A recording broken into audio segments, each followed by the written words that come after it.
It's the common thing that people laugh at, that they get probed. But I've heard other stories where they have been sexually abused by these things.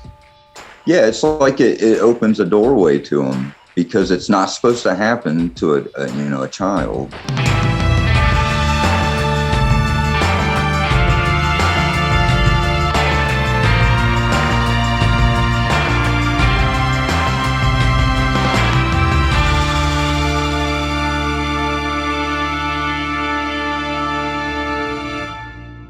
Welcome back to Strange Normal. My name is Brad Burnham, and we talk about the strange things that happen in your normal life to give you a biblical understanding of the world that you live in.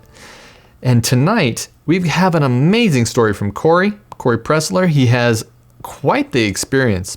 But before we get into that story, if you're interested in these topics, hit that subscribe button and hit the notification bell too, so that you're notified when these strange events start to happen, because things are about to break in this world that no one has ever seen before.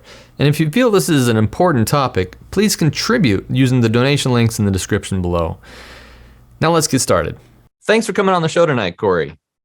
Tell me a little bit about yourself. Thanks for having me on. My name's Cory Pressler, and I'm from Huntington, Indiana. I've known about Jesus real early on in my life because my mother, she was born in Kentucky, and Christianity is really, really heavy down in the South. If you're from America and if you know anything about the South, I mean, it's pretty Baptist driven. And so she raised myself and my sister pretty heavy on taking us to church as far back as I can remember. And real early on in my life, I had some sexual abuse that happened that triggered an out-of-body experience. Oh, wow. And I had a lot of events after that. It was like it opened a doorway, so to speak. And I would go to sleep and I would have these events over and over and over. But once I had spinal meningitis when I was 11. And once I had that, it stopped the out-of-body experiences altogether. And so these events that you were talking about, they are they're the OBE, I think that is what they call them, right? The out-of-body experience. That, or are you talking about something more spiritual? Yes, exactly. Yes, they were OBEs, out-of-body experiences, and some of them I would just shoot straight up through the roof, through the ceiling, through the roof, up into the night sky, and then shoot straight back down into my body and then wake right up. I had memories of that. And then I had memories of almost like I had a skateboard underneath me, and I was only inches from the ground, and I could scoop my hands and I could feel the texture of the asphalt. That's the one thing I remember. And I was like scraping my nails on the streets, but then I could shoot straight up into the air just thinking about it. And wow. It was really amazing, actually. I could see where people could like get addicted to that. But yeah, once I had the spinal meningitis, looking back, I used to regret ever it happening to me because it gave me a lot of learning disabilities, and it affected the way I approached school and everything. I used to be able to be a clarinet player. I could play clarinet. And once I had the meningitis, it was like somebody had it up on a chalkboard and just swiped it clean. Like I couldn't read music anymore. There's all kinds of stuff. Chunks of my childhood I couldn't remember.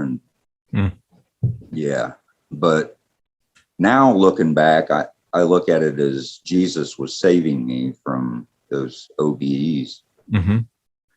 I think it's demonic, and it's not supposed to happen unless the Lord is making it happen. I got a question about that, because I don't know a lot about OBEs.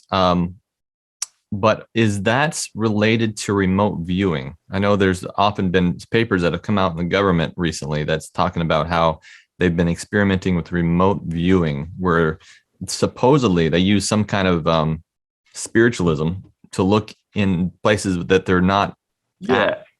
It's a astral projection, I think, is what you're looking for. Is what they are doing. Astral projection. Yeah, sometimes I wonder if these astral projections, which that's a new term for me, I got to look into now, but it's if they aren't actually visions, basically, of what we're seeing through a demonic eye. In other words, what we see from a that is being placed in our brain from another memory from something else. And I don't think we're ever going to fully understand exactly what's going on until we get to heaven. But I've heard about this stuff quite a bit, and it makes me wonder exactly what's going on. Yeah, I think that's what's happening when people are quote unquote being alien abducted.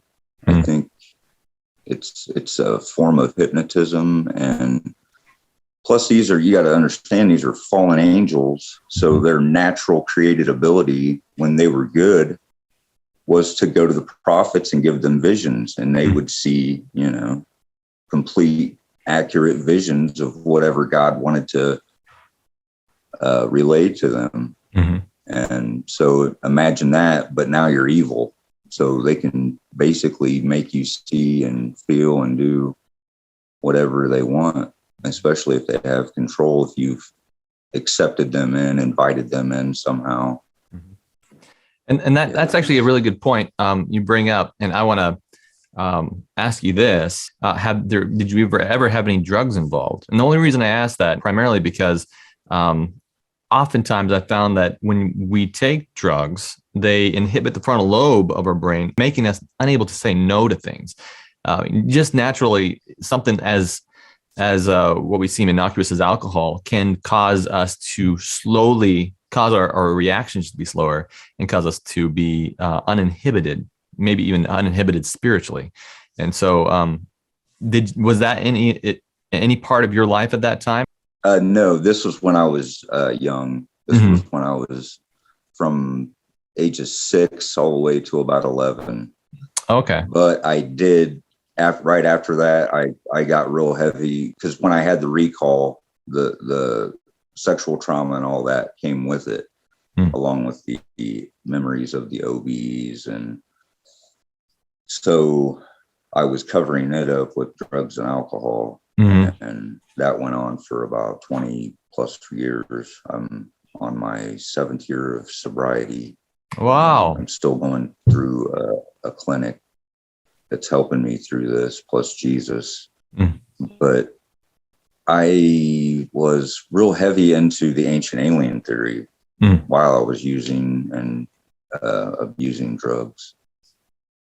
And I totally believe that we were planted here from aliens and they replaced God. I mean, completely. That's the whole purpose of it. And I was engaged to a girl. We had just moved into a place. And the first night we were there, we were sleeping on the floor because the bed hasn't been moved in yet. We were still getting everything moved in. And I was struggling. I woke her up and she woke up to me struggling. I couldn't move. I was in sleep paralysis and I had pressure on my shoulders. And she got up and tried to lift me and said that she couldn't get me up, that I was like 1,000 pounds, couldn't move me. And then we both heard giggling. Like we couldn't see anything, but you could hear where a head should be right there.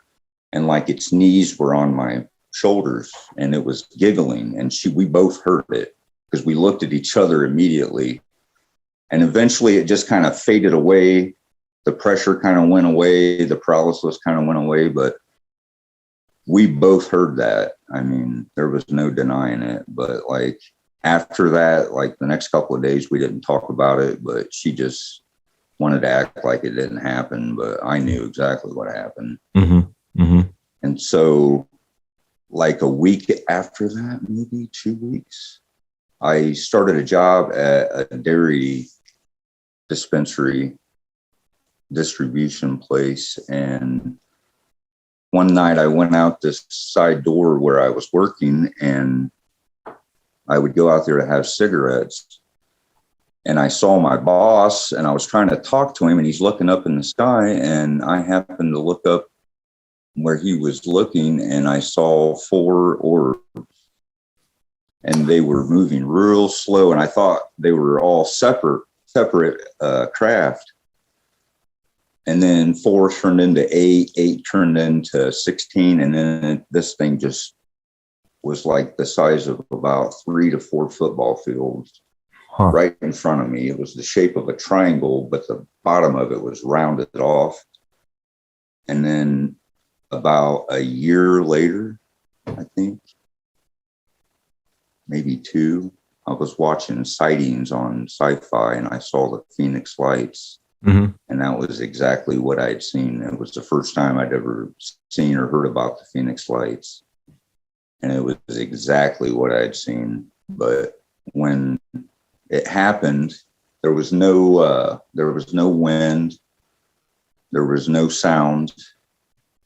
It looked like it was like floating underwater, and it had made a 180 turn and kind of floated off to this other set of woods because it was real low.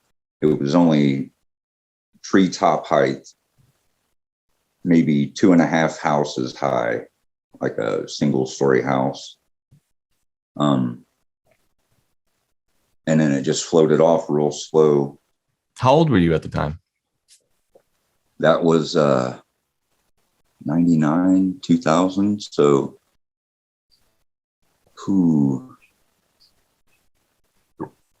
22. 22? Okay, yeah. I think.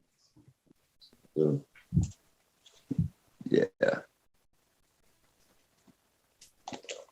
It was like 99 or 2000. How do these? I'm trying to figure out how does all this come together? How do these all combine to your testimony about Christ? With a lot of my research, people that I've or how should I say this? Those that have come forward with their testimony about sexual abuse, and usually like alien abduction, either that's happened in their life, some type of sexual abuse, because it attracts them somehow, some way, because it's wrong. There's nothing right about it. And it's like one of them sins that is just extra. It's got that extra oomph behind it. You know what I mean? And it seems to attract them, the demonic. And then anybody that I've seen that's had sleep paralysis, that's another thing, is either going to have like a UFO sighting, or they'll have the sighting and then the sleep paralysis. Yeah. One or the other. I've heard that that's a precursor to it. There's probably a lot of people that don't want to come forward because there is sexual abuse that's involved, and that's totally understandable. But I've come to the point in my life to where I'd rather not hide it like it's some dirty secret, but expose it. Yeah. And especially for what it is. And if it's associated and connected to this in any way, then I definitely need to let people know, and maybe it'll give somebody else the courage to do the same. It's interesting that you bring up sexual abuse, because I've discovered, and maybe this is somehow related, maybe someone in the comments can shed some more light on this, but I actually considered doing a video on abductions and sexuality, because it seems like there's a lot of people doing these there's been a lot of people experiencing these abductions.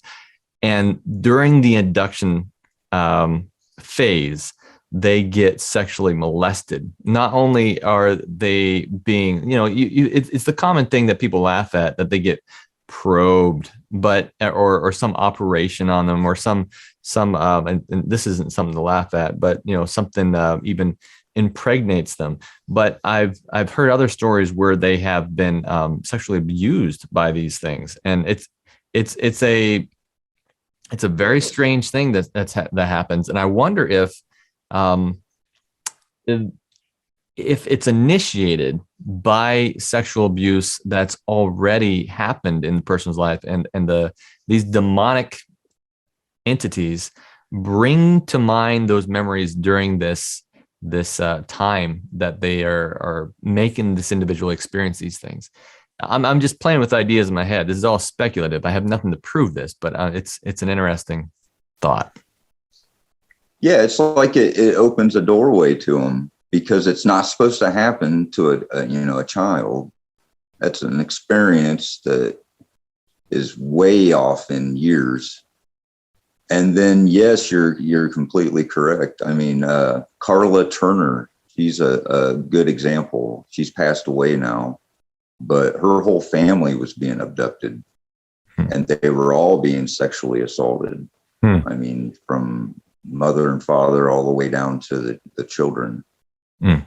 And yeah, it's just no holds barred. And for these people to go around, and I don't want to name names, but they're saying that there's no evidence that these entities are here to harm us, when that's all there is evidence that they came here and harmed people. 100%.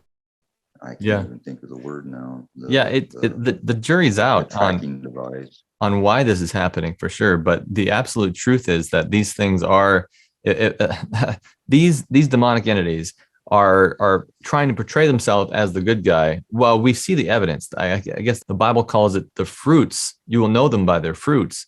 And the fruits of these things are, they've, according to official documents from the government, they've burned victims. I mean, they've given them level 3 burns. What is that called? I have a nurse in the room. Third degree burns. Yeah, she's shaking her head. Yes. Third degree burns.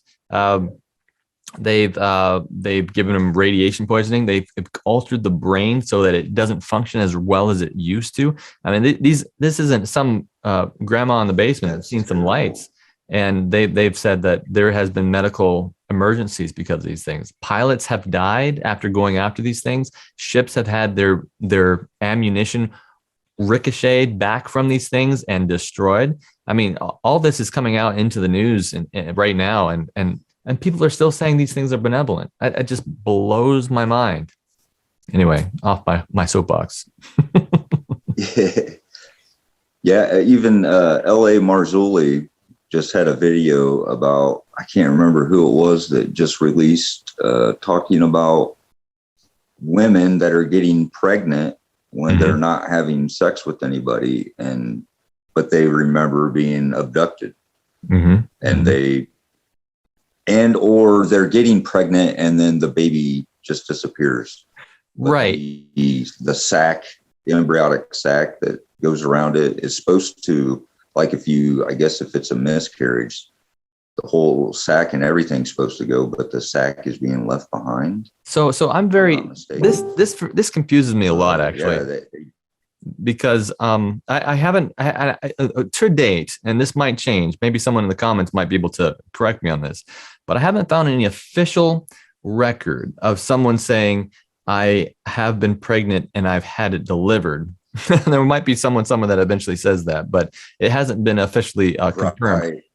But there is instances where I believe, and I think this is what's happening. I'm not sure that perhaps demonic entities can make the brain believe that it's pregnant. And like we had a lady on, a wonderful, nice lady named Lee, just last time. She talked about how she was pregnant and the sac was empty.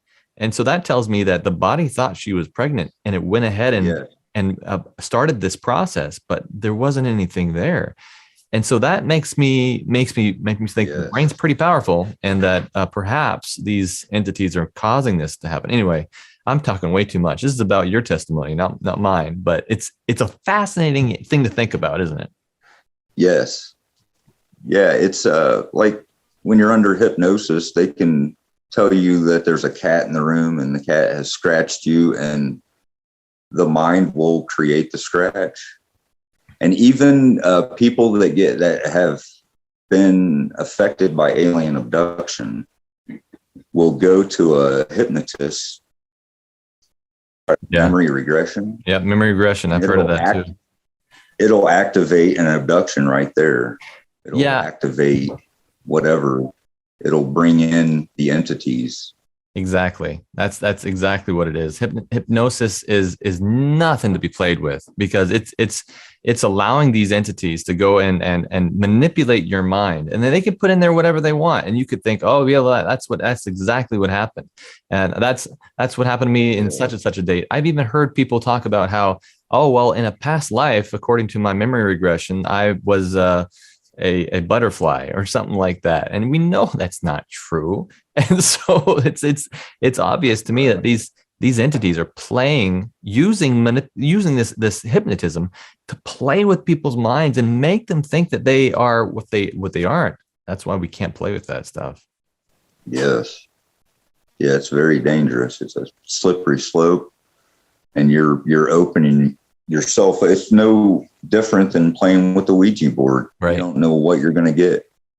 Right. You have no idea. So how did you find Christ in all this? Yeah, after I had that sighting, I really, really dug in with the ancient alien. But it led me down a road to look at every avenue. And that took me down the avenue of the documentary called Age of Deceit, which had a whole plethora of information from Gan Shamira, The Face Like the Sun.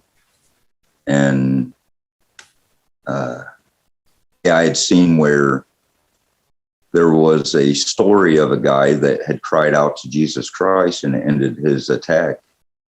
And that just triggered a light in my head immediately.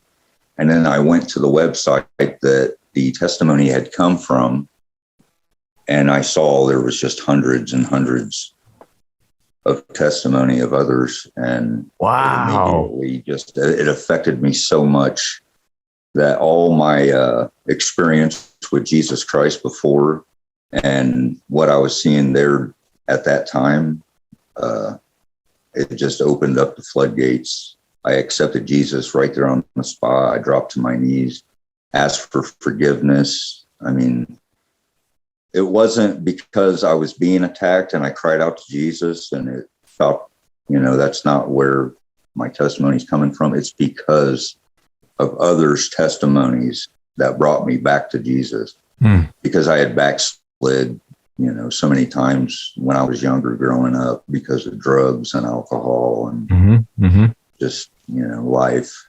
But yeah, those testimonies, I thank God every day.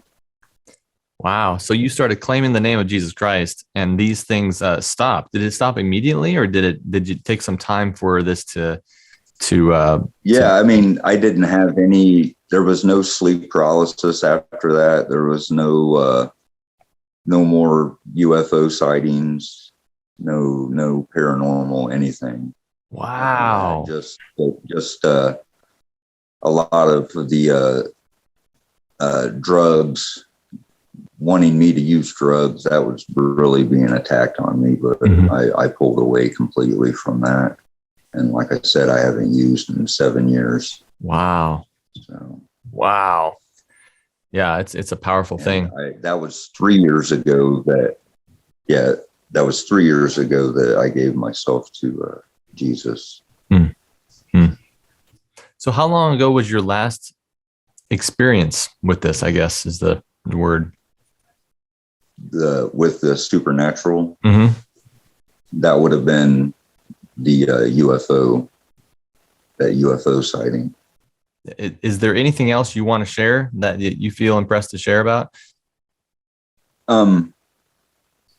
Yeah, if anybody needs somebody to talk to, I'm there for anyone. I'll help anyone that needs the help. All they have to do is just give me an email or get a hold of me on my YouTube channel. What is your YouTube channel? It's Alien Demonic Deception 24. Perfect. Yeah, I'll put a link to it in the bottom of that in the link section. I'll pin it to the top so that people can find you, and in the description too. Do you do Okay. any testimony videos on there, or what do you do with your channel? Can you talk a little bit about that? I re-upload anything that has to do with the UFO, alien, demonic deception, Mhm. and testimonies. I'm good friends with Lee Arne, Mhm. the lady that you were talking about earlier. Oh yeah, very good. I've got a bunch of her stuff on there. We used to be a part of the CE4 research team with Joseph Jordan. Very good. I've got a lot of his stuff on there. Just the things that the Bible tells us and what our senses Mhm. are Mhm. telling us, how it lines up perfect. And a lot of what science is trying to tell us is not really lining up if Hmm. you actually do the research and the experiments, I guess. Hmm. Well, very good, man. I'm so glad that you got away from this demonic deception. I mean, there's so many people caught up in this. I would even call it a religion of this demonic alien UFO science. I think they call it pseudoscience. That they're absolutely sure that they want to believe in something, but they don't know what it is that they want to believe in. They want to believe in something greater than them, but that doesn't have any moral authority over them. And I think that's what the essence of this deception is that we're human. We want to do what we want to do, and we don't want to be Yeah. responsible for it. Yeah, I think a lot of it is some people just don't want to hold themselves accountable to their sins, Mhm. and they know it. And a lot of it is science fiction movies. And I know I was a science fiction enthusiast growing up, and now I can't stand it. I can't watch any of it. And I used to love horror films, and Mhm. the Holy Spirit is just like, nope, sorry. I can't do it. It just, there's no way. All the stuff that I used to really love is I've turned away from it. A lot of it was earthly and Mhm. just doesn't fit. But yeah, science fiction, it really makes you want to have another planet out there that you can just run to, or, Yeah, but yeah, it's just yeah. not the way it is. Exactly. That's what Hollywood does too. It's the classic question: is art mimicking life, or is life mimicking art? And I think Right. oftentimes we have that life mimics art far more than art mimics life. So it's really interesting to see what's happening. Definitely. Well, I appreciate you coming on the show and telling us what incredible experiences that you've had at overcoming this demonic experience, and that how others can do it too, because that's super important. And we'll definitely be checking out your YouTube channel and reaching out to you if anybody has any trouble. Definitely. Thank you very much.